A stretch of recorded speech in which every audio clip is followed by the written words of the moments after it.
is Adeeti, and I am a member of our campaign strategist team. And we also have Trig, who is here as well, and he's also a member of the strategist team. Hey, guys. And today we're going to teach you guys just a little bit about crowdfunding. It seems like a lot of you guys are brand new to it, and so we're just happy to help and share any knowledge that we have. We're going to be having a short Q&A at the end, and we'll also be answering some questions as we go. So feel free to type them out, and one of us will go ahead and answer them as we go along. As a heads up, we will be sending out a recording of this after the webinar is over, either sometime today or tomorrow, as a follow-up. Just let us know if you have any questions specifically or material that you'd like us to include. It looks like since the audio is coming through loud and clear for most people, if you are personally having some issues and you're not seeing that same issue reflected in the chat, what I would recommend is like logging out, logging right back in, and it should kind of even out a little bit. So let's go ahead and get started really quickly. So first we'd like to start with a quick, what is Indiegogo? And I wanted to go ahead and kind of share with you our mission. We like to empower people to unite around ideas that matter to them and together make those ideas come to life. And I think that's really important to notice because internally we really like to live by that mission, and we just kind of wanted to share with you guys so you guys can also try and live by that when you create your campaigns. So a few things. What is great about Indiegogo? I think some of you might be familiar with some of this, and some of this might be new to the rest of you. So just want to go ahead and share. The main thing I think is that we have two different types of funding options. We have fixed, and then we also have flexible. With fixed funding, what that means is funds are returned to backers if the goal isn't met by the deadline. What this means is unless you hit 100% of your goal, you will not receive the funds. On the other hand, we have flexible funding, which means that you can keep whatever funds you raise regardless of whether or not that funding goal is reached. So what this means is, even if you reach 99%, you're fine. If you reach 5%, you're fine. These are two very different styles of raising funds, and it kind of calls for a different sort of approach. With fixed funding, we really recommend this for campaigns that definitely need 100% of the funds in order to proceed. And with flexible funding, this is useful if any percentage that you receive is going to be helpful towards getting you closer to creating a product or a project, whatever it is that you're doing. So some quick examples of what that looks like. We've got the Loft Opera campaign, who ran a flexible funding campaign. They were a campaign that was trying to bring opera to the masses. What they wanted to do is make it accessible and easy for everyone to connect with. And so they were bringing opera to people's lofts and in their homes, which was a really exciting idea. And so they had a goal of $25,000, but they didn't end up hitting that, and they got about $19,000 of that. That was okay for them because they actually had a matching grant on the side that was going to help them get to the point that they needed to be at in order to have come to life. And now actually it is in New York, and you can actually attend some of their shows, which is really cool. Example of fixed funding that we like to use is the Accent Wear campaign. These are cat ear headphones. I've seen them around. You can actually buy them at random Brookstones in airports and stuff these days, which is pretty cool. And this was a campaign created by two girls at Berkeley, and they were students, and they just had this idea, and they thought it would be fun to kind of go ahead and create it. But because they were first-time creators, they definitely needed 100% of their funds in order to get anywhere close to completion. And so they had a goal that was pretty high. It was $250,000, and they ended up smashing through that, which is really exciting. They ended up hitting $3 million plus some change. And now the product is accessible, and they've had some partnerships with Brookstone through us, which is really exciting. And yeah, you can get them in stores. Another thing to note is that we are a global platform. What that means is that we're available in more than 223 countries, and you can raise funds in a lot of different currencies, including obviously US dollars, because that's where we're based, but also euros, Australian dollars, Canadian dollars, and of course Great British pounds. So wherever your audience might be, you can connect them. Some examples of that are Flowhive, which was one of our most successful campaigns. They were actually based out of Australia, but they ended up raising funds in US dollars because they realized that theirs was going to be a very good project. And they ended up having backers from 155 countries, which is pretty wild. And now they're building these beehives to help save the bees and to sustain the bee population, which is really cool. Brugger Beer was a campaign that was out of Scotland, and these two Scottish gents, they were raising funds to create this beer company where a portion of the proceeds, actually I think all of the proceeds, were going to go towards helping to get clean water in countries. And so they knew that their audience was going to be mainly in the UK because they were based out of there, and so they ended up raising funds in pounds instead of anything else. And they ended up hitting their goal, which is cool. We also have a great customer support team, and we have lots of dogs, so we're all very happy. And we're here to help with any questions that you might have. Our team is happy to answer any questions if you just write in at any point. So really quickly, I'm going to go ahead and play a film, or a short little video that we have from Slava, who is our co-founder. And if you can just watch and let me know if you're having sound issues, but just give me a quick minute while I get that open.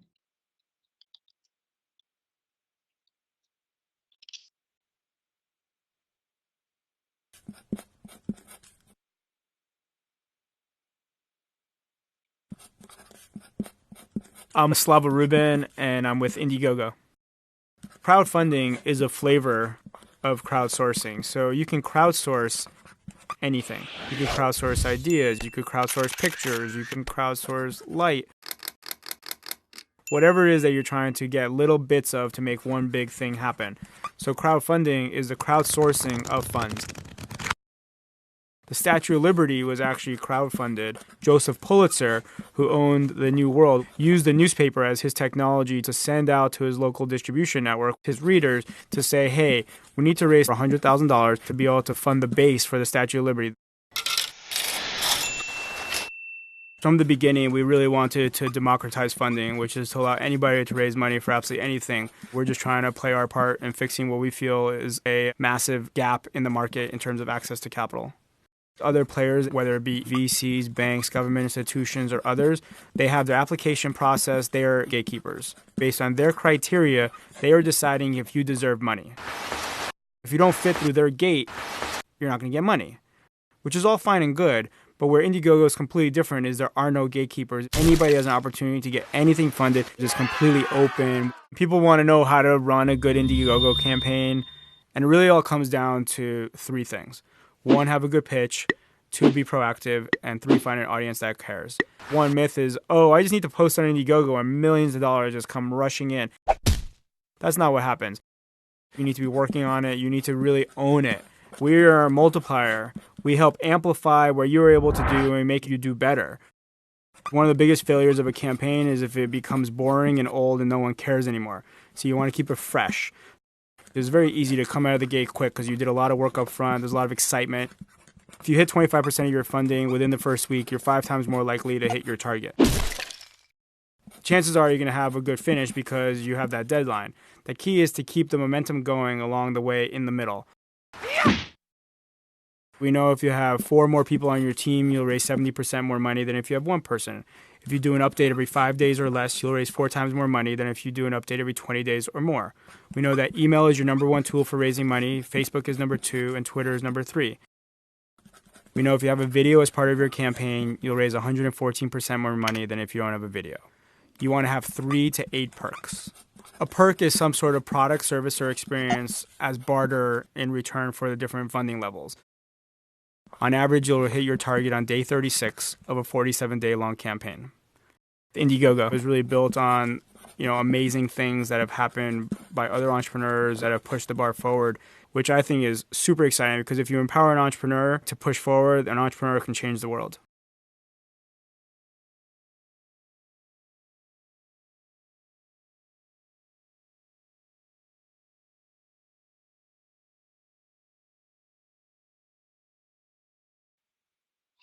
Hey guys, so we are back.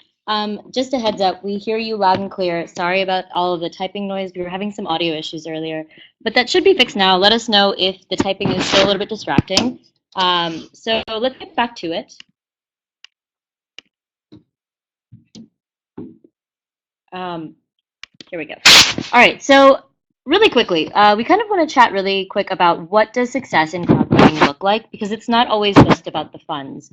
Of course, that fund bar is very visible and it's very public, and we understand that. But that's important to note is that you can actually learn a lot from crowdfunding outside of raising the money. What you learn, a lot of it is about community building, market validation, and real-time user feedback. What you're getting is you're learning if there is actually demand for the product that you're putting out into the world. You're also able to connect directly with people who might be interested in your product or who have already shown some interest in your in buying your product and backing you and being a part of whatever community that you're putting out world. You're also able to connect with people through the updates feature and through some of our other features that we have that allow for more social integration. And you're able to connect with them directly and ask them questions. You can poll them. You can see what features they might want in the future or what add-ons you can give that will actually make them happy. So just something to keep in mind as you're actually running your campaign. So today we're going to break this presentation down into a few different sections. The first one being attainable goal and how to set that. After that, we're going to talk a little bit about crafting a compelling pitch. We're also going to talk about unique perks and how to form them, and of course, proactive promotion, which is one of the most important aspects of crowdfunding. So I'm going to hand it over to Trig, and he's going to chat with you guys about setting an attainable goal. Hey there, guys. This is, hopefully you guys can hear me loud and clear. And yeah, apologies for that, the loud typing. Whoever said I was a keyboard killer, I love that. That actually made my day. So jumping in now, yeah, I talk about this a lot because you can have the greatest looking campaign, you can have the best graphic design, the greatest campaign video, but if you set the wrong goal, a goal that just there's no chance of reaching, all of that awesomeness is for nothing, you know, and then people aren't going to find your campaign and going to want to actually contribute to it. So we definitely, the number one thing we want to do is look at the goal and set it properly. Not necessarily, the goal amount shouldn't necessarily be the budget for whatever you want to do. There's a very big difference between budget and the actual goal. The goal is what you think you can achieve. The budget may be $50,000. You might only be able to get $5,000 from your family and friends, which means you're probably going to want to set your goal a little closer to $15,000 or $20,000. Now, how do I come up with all these magic mathematical numbers? It's easy. I tell people to ask themselves questions. They're kind of hard questions to ask, but it basically helps you set up a good goal. The first question is, what is your social media and email list like at the moment when you're ready to crowdfund? Now, I'm going to talk more about social media later, but that's the question to ask yourself. And you got to answer yourself honestly. You got to look in the mirror and say, yes, this is what I'm worth, because social media, email, it's all social capital. That's a word you might hear a few more times. It's basically how much you're worth from your audience's perspective, whether it's a product, a film, anything. So that's number one. Number two, after you ask that, ask yourself, do I know where the first 30% of the money that I want is going to come from? Now, this isn't really a question because I'm going to give you the answer, because the answer hasn't changed in 10 years that we've been doing this. The answer is your family and your friends. You can expect 30% to come from that group. So if you're not certain they can get you 30%, definitely think about less of a goal amount so that you set the proper amount. Now, the third question is the hardest of all. Can you get that 30% from your friends and family within 3 days? I know it's nuts, it's crazy. You're like, Trig, you're a nutcase. What are you talking about? No, it is the absolute truth. Now, again, 3 days, yeah, maybe 5. But the bottom line is, can you get it from this core group of people, what we typically call your host committee? Can you get it from them within the first few days of your launch? If you can, then that's going to show momentum in the campaign, so that when a stranger like me comes by and sees your campaign, I'm going to see an amount that is pretty awesome. So that's, you know, an amount that's good, and you're kind of on the move towards hitting your goal. That's what I mean by awesome. And then it's going to make me more inclined to actually contribute. So the basic truth is, a higher goal does not always equal more money. Straight up. I'm going to leave that slide up for another second because I want you to write that down or take a picture of it, because it's that important. A higher goal does not mean more money. And here's the proof in the pudding. Take a look at that, give yourself an answer. Which campaign are you more likely, as a backer, more likely to contribute to just based on that? Because they both have a $20,000, they both have 20,000 bucks. But what's the difference here? It's a pretty huge difference. So if you look at it, yeah, I'm probably going to hit that one that's a lot closer to their goal at 40% of a $50,000 goal, because bottom line perception, it looks successful, versus the other one, which is $150,000 goal, 13%, 23 days left, same amount of days, but it just looks like, man, they are going to be struggling. And the question that comes into me is, why would I give my money to that if it's probably not going to get to that goal at this moment in time? So again, higher goal does not always mean more money. And with that, that's really all you need to know about setting a goal.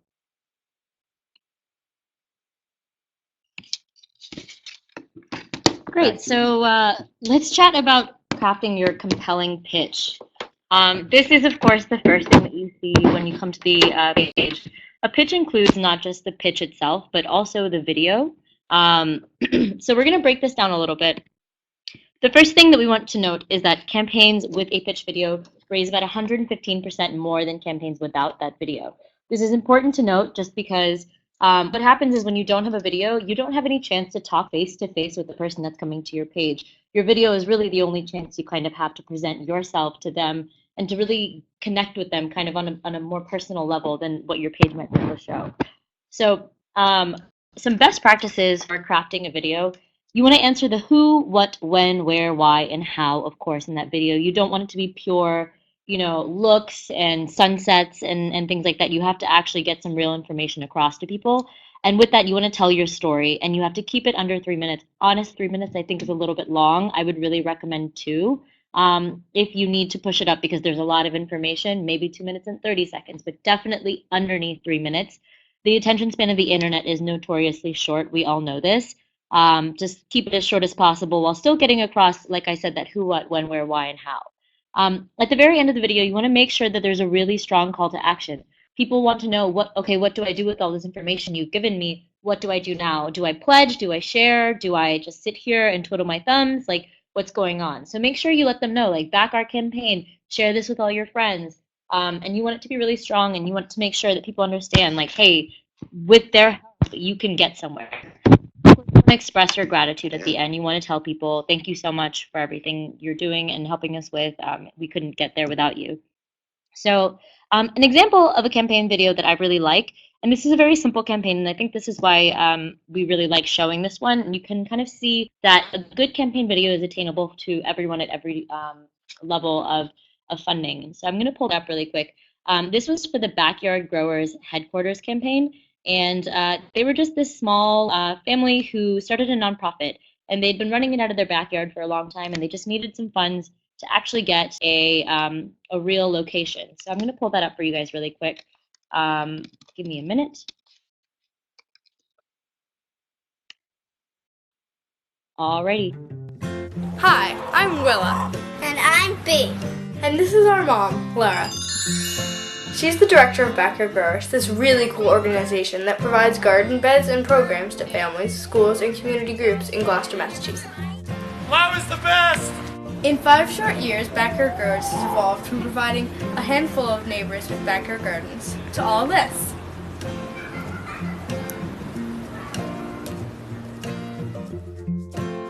Backyard Growers is a small, scrappy, nonprofit organization. We know how to do a lot with a little. The main base of our operations is our house.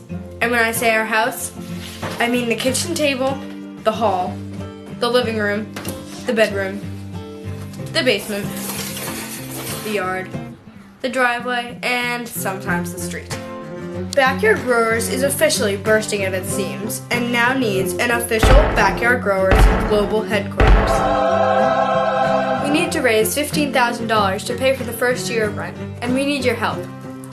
Our own space means centralized operations, which means more efficiency and better management, which means strengthened programs, more people served, and strategic growth.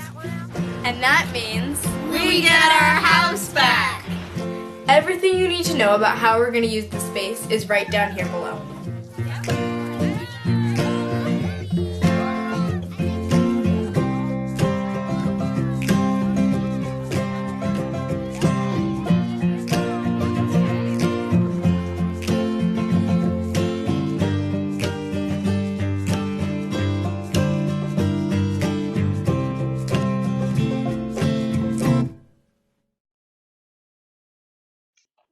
Hi guys.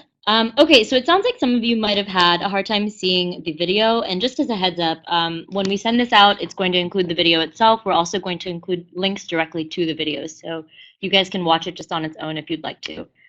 So really quick, just if some of you would like to type really quickly what you found compelling about that video and why you thought it would be a good example of this, that would be really great, so we can kind of, oh, Rebecca seems to know these people. That's really exciting. You should let them know that we love their campaign. Yep, idea is great. It's touching. It's a family story. It was personal. It was honest. It was charming. The kids that were there, exactly, connected. It was simple, easy to understand.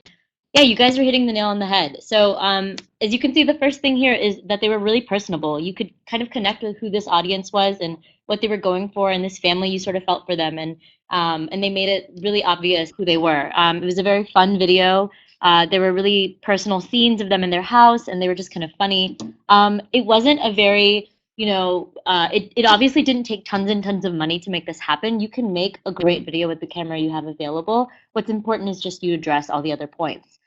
They had lots of images of the actual people that were being served. You could see exactly what the impact was with the project, and you could see the team. They had a call to action at the very end, which was great.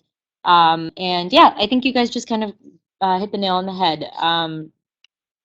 So as far as the campaign story best practices, this is really the meat and potatoes of the page. This is where people are going to be reading to take a look to see what are the details here. How are you spending your money? What exactly is going on here? So when you're creating your story, you want to make sure you plan out that real estate. It's all a very valuable space. I've mentioned this before, the attention span of the internet is extremely short. We want to make sure to utilize that to our best ability. So you want to have a strong introduction and you want to get to the point immediately.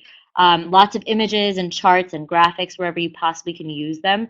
Large blocks of text do not translate well, especially on the internet, like I said. And so if you can break that up, keep the page really dynamic and interesting, that's to your best benefit. And so you also want to be, again, authentic and transparent here.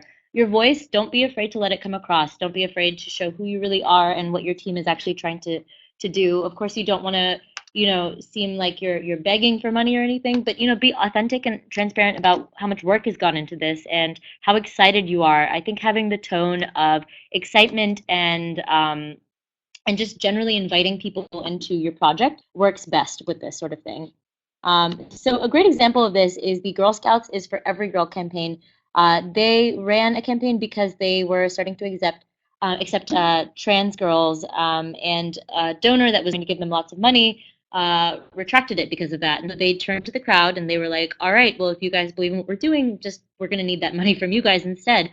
And you can see at this little snapshot, this was the very top of their pitch, and they addressed all of their points right off the bat, told us exactly what they were doing, and you got a very clear idea of what it was. And you could just move on and kind of get real details about the campaign. So take a look at kind of how they made that work, and see what you guys can do that sort of mimics that.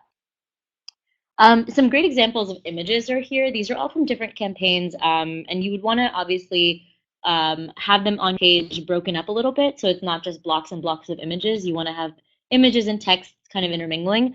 But if you have a product, you want to go ahead and show that product. So on the top left, we have a drone. If you are shooting a film, you want to show us some behind the scenes of the project. If you've got something that's still in the creation phase, show us what that looks like. Just invite people into the actual project that's happening. And so you want to make sure you have really good and clear image assets. That is very, very important. Obviously, show your team as well. People want to know who the people are behind this. crowdfunding is a deeply personal thing, and people don't just give to products, they give to people. And anything you can do to help us connect to that is going to be great. You want to be really transparent about what's actually happening here. So I really like this example on the left just because it's kind of simple. It looks like a kid drew it, which is kind of funny, I think. And they show that, here's how the money is being broken down. This is going towards parts. This is going towards taxes. People really get an understanding of exactly how they've split this up. And it makes me feel more comfortable knowing that you've already thought about that. On the right-hand side, we have an example of a helmet, and you can kind of show these are the parts, and this is what the prototype looks like. People can understand that you actually have built this out. So we're going to chat next about one of the most recognizable aspects of crowdfunding, the perks. So what exactly are perks? If you haven't looked at a crowdfunding campaign before, perks are the rewards that are on the right side of the campaign page, and they are what you offer in exchange for the contributions and backing of your campaign. This is just sort of a reward that you give to people in order to get them to commit to funding you. So a really, really good perk, I think, motivates people to give out of passion, pride, and participation, all three at once. But you can use any combination of this. And so a good example of that is on the right side. This is Mission Cheese in San Francisco. It's on Valencia Street. It's this little cheese and wine cafe that was raising funds for the last leg of their construction on Indiegogo. And what they did is they had a perk where if you gave a certain amount, you could be included on a mural on their wall. And so when you go actually into the Mission Cheese, you can see that there's these giant sheep, and the curly cues of the sheep is actually made up of names. And so when you go and you sit there with your friends, you can point at it and you can say, hey, look, I made this place happen. This is really exciting. And I think because of that, it really taps into all three of these like community things, and you can see a really tangible aspect of it. So we like to break perks down into 4 different categories. The first one is an experience perk. An experience perk is just exactly that. It is an experience that you can give to someone else. So Peak Yogurt is one of my favorite campaigns. They ran this really fun campaign for like a delicious, decadent, triple fat yogurt that was organic, et cetera, et cetera. And they offered people the chance to come by and make yogurt for themselves and see what the process is like in a large scale factory, which is great for people that are, serious foodies and they want to get involved in that process. I like to think of the experience perk as offering something that money can't buy. I don't really get the chance to see factories very often, and so that's kind of a cool thing to be able to do. The digital good perk is a really great one to kind of run on the cheap. The Numundo campaign was raising funds to expand their work from abroad company to South America, and so in order to do that, they offered this digital music album that was had a lot of ceremonial music, and it was all featuring South American artists, which is very cool. And so they offered that for $15, and they could just mail that out to everyone that ordered it, and it was cheap. They didn't have to ship anything, which is kind of great. So once you're done with the production costs, it's pretty good to distribute. In-kind perks really just means tapping into your existing network in order to get things produced. So the Cooley Cooley campaign used Timberland to create these bags, and they partnered with them. And so these bags were on offer for a certain amount of money, and they offered it to their backers for that. So, even if you have, I had a coworker once who ran a campaign for his album, and he had a friend who taught Taekwondo, and so he offered Taekwondo lessons as a perk, which was, not really relevant, but it really worked for his community because it was just a fun experience they got to have, and it was also an in-kind perk because he just used whatever resources he had to make this happen. And then, of course, last but not least, I think this is the most recognizable one, is a good or a product. So if you are shipping a hardware product, of course, that would just be the hardware product that you are creating. But if I'm doing something like that, then obviously you can have the Everprint t-shirt. We don't always recommend doing that. I think kind of it's a little bit played out. But if you're going to do a t-shirt, there are fun ways to do it. So the local campaign, which was, again, a San Francisco-based food company, what they did is they offered these shirts that were kind of upgraded from their regular shirts. And so you had to pay a little bit more to get them. But if you ever wore one of these shirts in their store, you got a certain percentage off, which is kind of a really cool way to think about it. And so they got free advertising. People are also more likely to spend when they get some sort of discount. And so it just kind of met with a lot of these fun things. And it was also such a fun, interesting offer that you can only get if you take part in this pre-campaign sort of thing. So there's a sense of community and passion with that, which is cool. You really want to think about fulfillment while you're thinking about these perks even way before you ever launch. And so you have to do the math on the pricing before you put these up. Your time also counts. So not only the production, but as you're boxing all of these, how much is that going to take out of you? What does that actually look like? So this picture is actually from a campaigner's living room, and his living room is just taken up with boxes for months and months and months. So just things to keep in mind. You want to know how you're going to fulfill at 10 and at 10,000. What that means is you don't really know what the demand is going to be prior to launch. And so if you end up having only 10 people back for that, can you still produce it? If you have 10,000 people wanting that one thing, can you produce it at that level? So you have to make sure, like, can I only afford to produce 200 of these things? If so, market is so. You have to do research on international shipping as well. I mentioned this earlier. We are a global platform. And so this will be accessible to everyone. You can limit that if you only like to ship to North America or something like that. But you know, you never know where interest might be found. And so just make sure you do the math on that. And of course, remain transparent about timing. We have an updates feature that I've mentioned before. You want to make sure that you're using that to let people know after the campaign is over exactly what's going on with you and exactly what's going on with the timeline for this. People spent so long getting excited about this, and you spent a lot of time and effort getting people to join your community. You don't want to lose that after you've already raised the funds.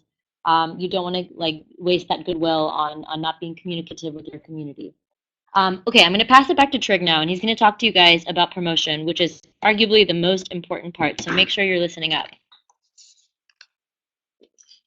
Hey guys. All right. Oh, sorry. That's probably really loud for you. Yeah. Good questions in the comments below. I was trying to answer as many of them as I can. So hopefully that helps as well. Adeeti's given a lot of great info. Diving into promotion, we call it proactive promotion because, again, like you saw in that video, the myth is like, oh, if I just put my thing on Indiegogo, it's going to get fully funded in like 2 days. It's just that's never happened ever. I don't know where that myth came about. If I ever find the person who spread that myth, we're going to have some words, maybe a little more. But here we go. What does that even mean? Like promotion. How do I promote? Well, let's dive in. The plan, what I would do is plan out your promotion, plan out obviously your campaign in general, but you've got to plan everything out at least a month in advance. And I would even say if you're going to start, if you want to start a campaign this month, well, really you should have been talking about it and being active in your community, not even 1 month ago, but 2 or 3 months ago. You should have started kind of talking to people and engaging your audience on social media, within your own community, on email, and get people thinking about it, get people excited, get people to know who you are. So but I'll get to that in a second. Adeeti's going to keep in time here because when I give presentations like this, I talk literally for about an hour on social media alone because it's so important and a lot of people just don't realize it. So going back to the planning, what should you be planning? Like it says here, what community will you be promoting to? You have a product. Who's your audience? Who are your customers? If you have a film, where does your audience hang out? Well, you should be hanging out there too, and you should be hanging out there long before your campaign launches. What type of content will you be using to spread the word? Again, the days of like tweeting in 140 characters or 280 coming up soon, and then just posting it and thinking people are going to read it are done. They literally only lasted about a year with crowdfunding because after that people were like, oh, I can get more engagement by putting an image, content. I'm not a big fan of the word content, but that's what it is. Your customers, your audience wants to consume stuff. They're not going to click on a tweet that says, hey, I'm making a film, support it here. Nope. There's thousands of us doing that. Give us a reason, create content, engage us, get us excited, and then we'll click that link. And then what method of communication will you be using to promote the campaign? And that, I think, we're going to jump right into, shortly. But yeah, your main methods are probably going to be email and social media. There's also blogs. There's also chat rooms and things like that, that depending on how ingrained you are in your community, you might be using those and you might not be. What do we mean by community? There's a few different types, obviously. The campaign team, everybody who is running the campaign with you, you're going to want a team. And just because this might be your main idea, if you bring someone on as the team, you want them to make it theirs as well, because they're going to have to reach out to their networks to get some funding coming in. Otherwise, no point of them being on the team, is there? It's a team effort, right? Teamwork, hashtag that, someone. Network, your personal network of friends and family. I already talked about how important this is. First 30% in 3 days, typically, there are exceptions, typically come from this group alone in those first few days. You want to make sure you tell them you love them. You want to make sure they know you're there. And then you want to let them know you'd like a contribution to your campaign, and they're most likely going to give it. Project supporters, we define that as individuals who are interested in the outcome of your campaign. These might be backers who jumped on kind of at the beginning. They might be people who are just following your campaign, who haven't backed yet because they're waiting. They want to see you cross over that 30, 50, 80% mark. So then they feel more confident to be like, you know what? Hey, this thing's going to happen. I'm in. There's going to be a lot of those people too, just as many, maybe even more than backers. So you want to always keep that in mind. And that's why the content, the constant updates, the communication with these communities is so important. Relevant groups. You're making a documentary of autism? Well, you can't just be a filmmaker. You got to be an expert in autism, or at least not an expert, but you've got to be someone who is hanging out in the chats on Facebook, on Reddit, wherever people about that hang out, and talking about it and being in the conversation, because the more people who see you, the more backers you're going to have to your campaign about that subject, because you've earned it, because you've given them good content all this time and haven't asked them for a thing. So then when you do ask them for a little bit of funds, they're going to give it to you. Very important to be thinking about this and connecting with these groups, again, at least a month in advance. Honestly, depending on how big your project is and how much funds you want to raise, you may have to do it 2 or 3 months before. It's only going to benefit your campaign. I promise you that. Let's dive into the methods of promotion. Couple of quick stats for you, though. Email brings in 20% more funding than any other source. Yes, email. I hope you guys remembered stuff. I didn't remember what email was for a while because I got so sucked into social media and doing everything there. Here's the crazy fact. Yes, this fact right here, more funding or the most funding is going to come from email. But if Facebook and Twitter die tomorrow, and you've only built your audience on top of their platforms, you will have no audience ever again, and you're going to have to start from scratch. And that should scare the heck out of all of us. So don't be like me. Focus on building an email list. Build it strong, because that's where most of your funding is going to come from. Contributions made from direct email are 34% higher than all other forms. I like to break this down really simple. Email is where the money comes from. Social media is where you find the audience from. Very simple. And then if you find that audience, you engage with them, you get their emails, and then all of a sudden it becomes this nice little awesome funnel looking thing. So that's that. Email best practices. Email's tough, so we've kind of given this very concise best practices here. Make your subject line count. I spent a long time trying to figure out what that meant, because I used to write subject lines and then I'm like, did you get it? And they're like, no, it went in my spam. And I'm like, damn, I guess that was not a good subject line. So you kind of learn to keep it short and simple in the subject line, but make sure that it tells people exactly what's happening in those first few sentences that they see, and that it kind of avoids the spam, the little spam alerts. Keep your messages short and to the point. That's pretty obvious. Nobody's reading nowadays, so let's keep it short and to the point. Straightforward and simple. Have a strong call to action, maybe at the beginning, definitely at the end. Heck, have it 2 times. It's fine. Tell them, I got this campaign, link it. And then at the end say, if you tell them you love them and you really expect their support, don't say you expect it, but, you'd like their support. It'd be great if they jumped on board. Remind them at the very end with a stronger call to action of like, hey, you need to do this because my life depends on it. No, and it won't, hopefully. But your future project depends on it, and they need to help. So they should jump in and link to it again. Nice and simple. Include images. Again, we're a visual society. Enough said. And keep it personal.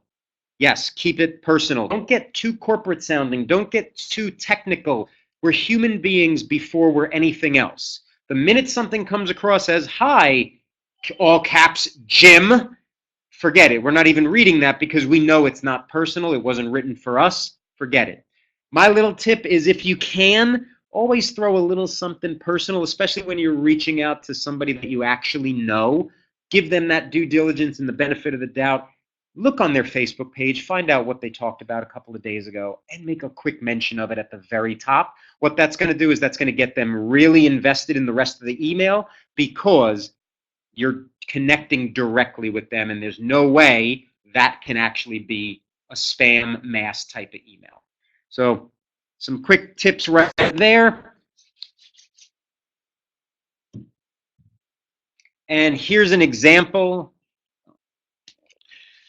That Oh, sorry. Adeeti will Yeah, I was talk going to about step brief. in because I'd worked with the Kinsa campaign. So the Kinsa campaign is actually just this child thermometer for kids and for families. And this was a great email, I think, just because they made it very obvious that they were able to, what they did, so they keep your family healthy at the touch of a button. There's a really good looking image of the product itself.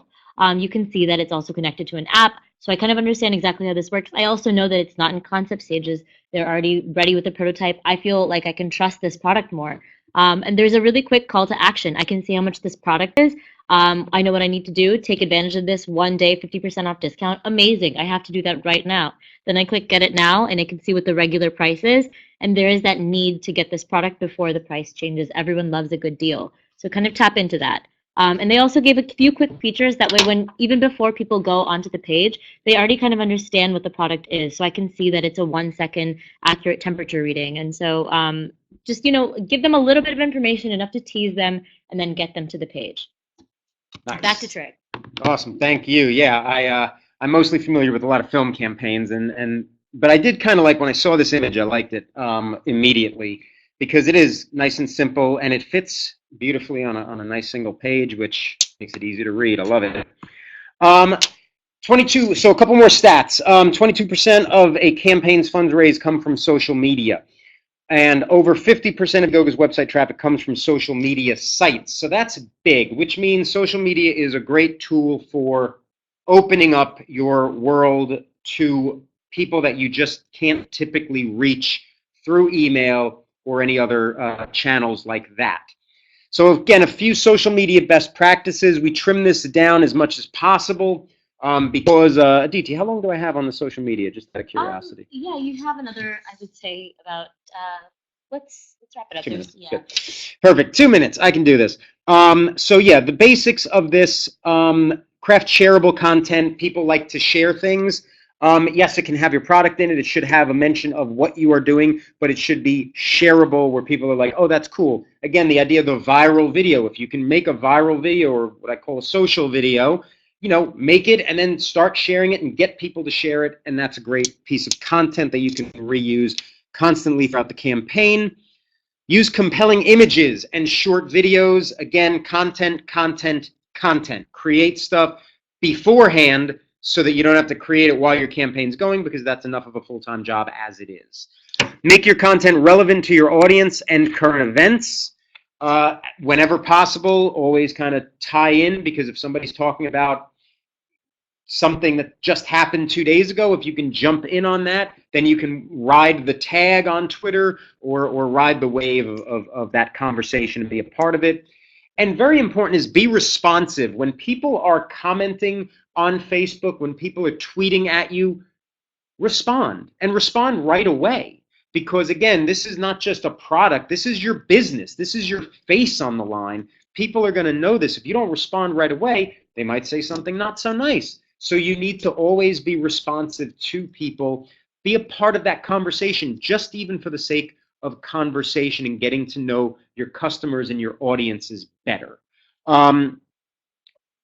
Platforms that I would just add to this, platforms that you need to be on. just because, again, there's so many platforms out there. Most of them don't matter where crowdfunding is concerned, and I'm gonna asterisk that. The two you need, obviously, are Facebook and Twitter. Those are the two that are integrated beautifully through Indiegogo and makes it easy to share to those two platforms particularly. However, you should be on Instagram, especially if you're filmmakers, and even product owners. Beautiful pictures of your projects are going to have a bigger chance to reach a wider audience with hashtags on Instagram than any other site. Because it's visual, that's where the attention is. Be where the attention is. Things like Snapchat, things like, whatever other new sites come about, if you are already in those circles and you've built up a following for the last 2-3 years, then you know what? That's going to be a valuable asset because you've already established it. But if not, you don't have to have one. You don't have to have a Snapchat account for your product, that you're just going to create today, because it's a whole different world. Just stick to the basics and focus on the content and sharing and talking to people. And Cuddle and Kind, this is a kind of good example of I believe this is a Facebook post. Facebook and Twitter are starting to look a little similar now that they've got the 280 word count there. But this is a really cool, very simple post on Facebook. Obviously, kids and kids holding dolls and doing all these things is always a big plus. So again, great simple messaging, strong call to action by the end to take us where it's gonna take us, and to the Indiegogo page, and again, a great image. So if we're scrolling through our Facebook feed and we're seeing all these pictures, we're probably going to stop at this because it's adorable. That's it.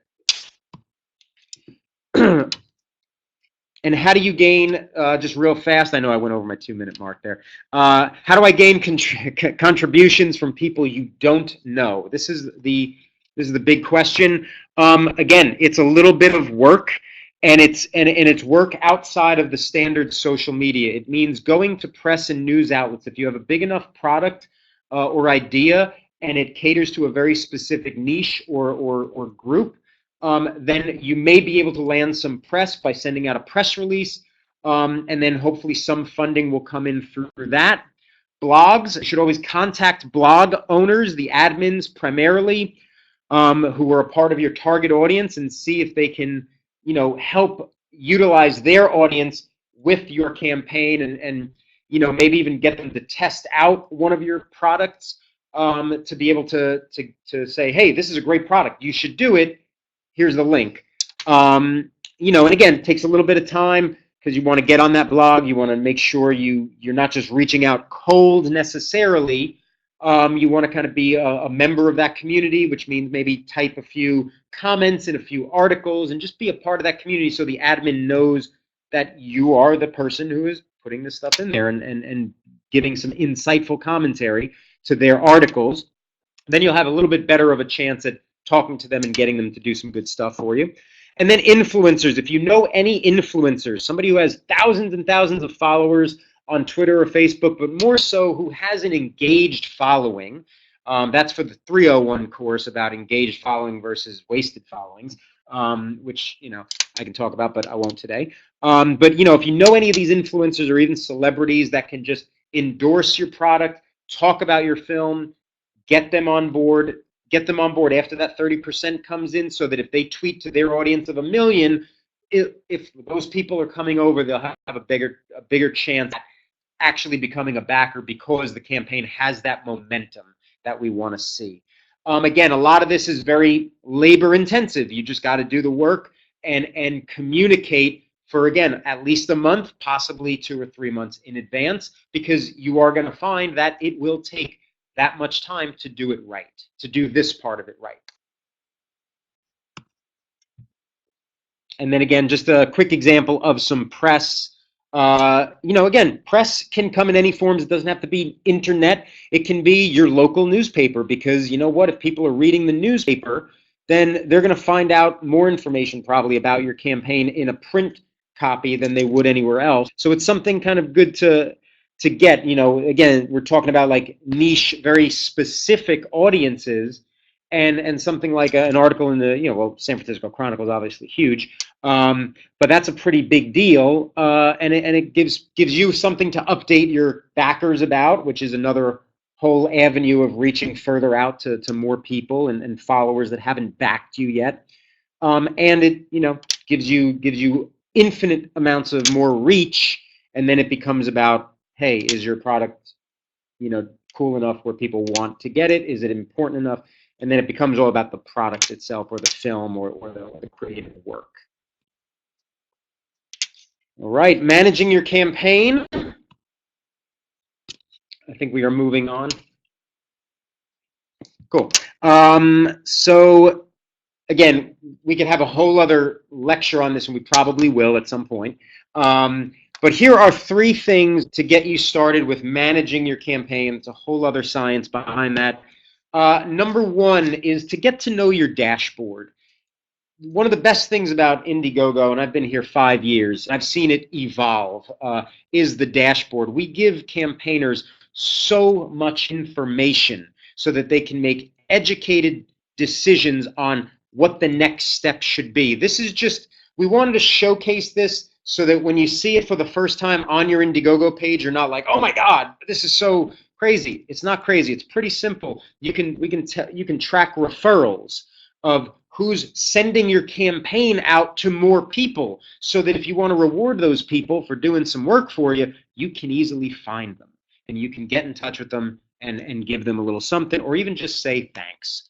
You can view your campaign traffic. You can find out how many views you've got, how many backers, what percentage of backers from views. It's brilliant stuff to know, and it helps to plan your campaign in even more throughout the actual running of it. And it allows you to manage perk fulfillment very, very easily. And that's pretty self-explanatory, because you're going to have to deliver your perks, and this kind of manages that a little bit better than if you were just trying to do a spreadsheet on your own, and then it gets all crazy. We've made it really easy for you. So get to know it. Spend a little bit of time in the first few days of your launch getting to know all the different things you can do with your dashboard. Campaigns that post regular updates raise 286% more than campaigns that do not. Update frequently. Tell your backers that you love them, that you appreciate them. If you get a piece of press, take a screenshot of it, slap it on there, put the link underneath and say, hey, check out this amazing press we got because of all you people backing this campaign and making it what it is. Always update as much as you can. If you have a new perk, update. Send as many updates as you possibly can. Statistically, you will raise more money because you are more active with your promotion on the platform itself. Here's an example of an update. And just some extra info on it. Updates are sent to all backers and followers. And, some best practices. Post once a week at least, maybe twice, depending on if you have something good to say. Announce new perks, basically a lot of the stuff I just mentioned, actually. You can show fulfillment progress after the campaign has ended. So, again, you can still update people, but beware, do not spam people. So don't do more than about 3 a week, because that's a lot. And one of the best in the world on Indiegogo are secret perks. Let's say you want to reach out to backers that contributed $25, and you want to offer them another perk for $10. And everybody else will ultimately get that for 15 or 20, but you want to give them a chance to get on it first. You can send them a secret perk that only they will see by accessing a link that you send directly to them. And then they can make the choice to buy it at that price right then and there. So it's a really great way to upsell people. And there are tons more strategies like this. Again, we are just touching the tip of the iceberg here with strategy. But again, that's a lot more of a 201 type of course. And do us a favor and do everybody a favor. Take to Twitter and ask that we get a 201 course in crowdfunding from Indiegogo. And we will be happy to oblige. With that said, here's some external resources, or not external, they're on the site, that you can take a look at for further help with setting up your campaign. So take a second and grab those, and I'll give it back to Adeeti. Yeah, so we'll be sending these out for everyone once we send our follow-up email that's going to course, include the recording for this webinar so you guys can watch it over and over again. I know a lot of you guys had some questions about whether or not the chat would be accessible. You won't be able to copy and paste it, but you will be able to watch it as it goes by. And unfortunately, it's not scrollable. It is a recording of the event rather than an interactive. And so, yeah, if there are any questions, we have maybe about 2 minutes. I know we started a little bit late. We're happy to answer one or two if anyone has any. I think there was generally some stuff. Actually, really quickly, so some of these links are really helpful. The Help Center, of course, is where you can reach our team. The Essential Guide has just a lot of 101 sort of content about what crowdfunding looks like and how you should go about approaching it. And then, of course, the blog has lots of helpful articles every day, and you can contact our team. How can you research international shipping? So that is something you really should kind of see with your local shipping agencies, whoever that might be, USPS, FedEx, and then kind of figuring out what the weight of the product is that you're going to be shipping, and then what that's going to cost you, and is that something that's feasible, and can you build that into how much your goal is? That's ideally where that money should be coming from. You really don't want to pay out of pocket for any of that. And of course, someone asked about the fees. We have kind of a flat fee.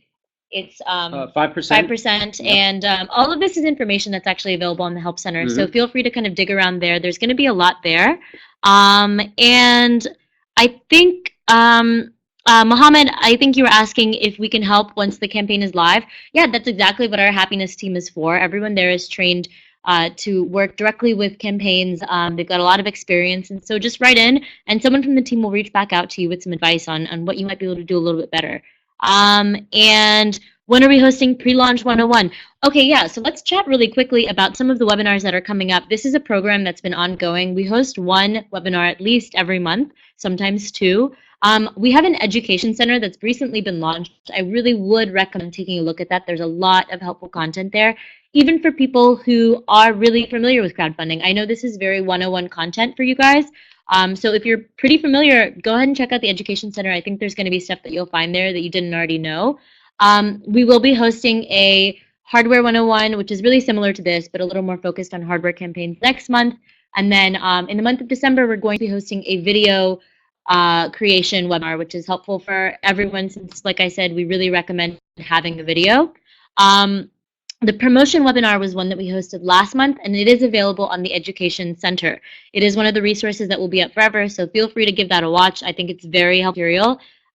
It is, what is the Education Center link? I think it's, it might be /entrepreneur, but what I would do actually is search Indiegogo space Education Center. I'm sorry, I don't have that off the top of my head, but I can include a link in our follow-up email to make that easier for you guys.